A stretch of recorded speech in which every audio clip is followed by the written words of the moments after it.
il est nécessaire de prêcher l'obéissance et d'y insister. On s'imagine ne pouvoir obéir qu'après avoir été rempli de l'esprit, ne discernant pas que l'obéissance est au contraire l'étage inférieur par lequel il faut passer pour monter plus haut encore. Et que le baptême de l'esprit nous apporte l'habitation en nous, notre Seigneur glorifié. Il est la présence même de Christ promise à ceux qui obéissent. Il nous faut insister sur l'obéissance.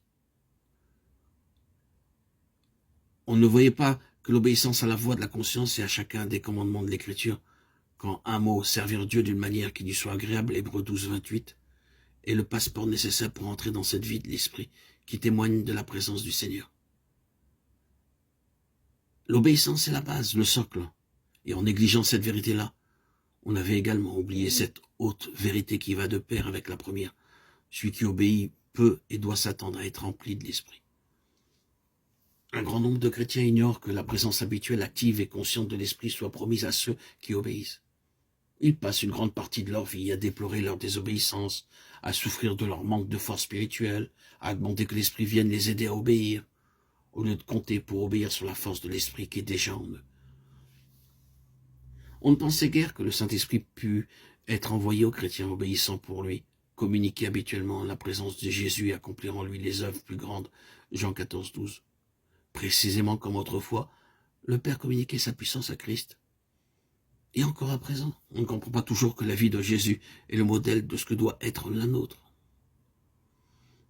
Quel exemple nous avons là de l'obéissance et des épreuves qui précèdent la glorieuse puissance de la vie de l'Esprit. C'est cette vie-là que nous communique l'Esprit de Jésus glorifié. Mais pour avoir part au don de l'Esprit, il faut suivre la voie que Christ nous a tracée. Par son exemple, c'est en crucifiant la chair, car en nous soumettant sans réserve à la volonté de Dieu que nous nous convaincrons de l'impossibilité de trouver Dieu en dehors de sa volonté. Le cœur qui accepte et fait la volonté de Dieu en Christ devient la demeure du Saint-Esprit. C'est la condition d'une parfaite obéissance que le Fils recevait l'Esprit. De même, pour nous, c'est quand nous obéissons au Fils avec amour et déférence que l'Esprit vient demeurer en nous. Cette vérité-là s'est imposée avec force au cœur d'un grand nombre de croyants ces dernières années sous le nom de renoncement au moi et d'entière consécration. Lorsqu'ils furent amenés à comprendre que le Seigneur Jésus réclamait en effet une obéissance sans réserve, qu'il était de toute nécessité de s'abandonner à lui et à sa volonté, et que par sa grâce il était possible de le faire. Lorsqu'avec foi, en sa puissance, ils le firent, ils entrèrent aussitôt dans une vie de paix et de force qui leur avait été inconnue jusque-là. D'autres apprennent ou doivent encore apprendre qu'ils n'ont pas saisi cette vérité entière. Malheureusement. Ils découvriront alors que l'application de ce principe va au-delà de ce qu'ils avaient pensé.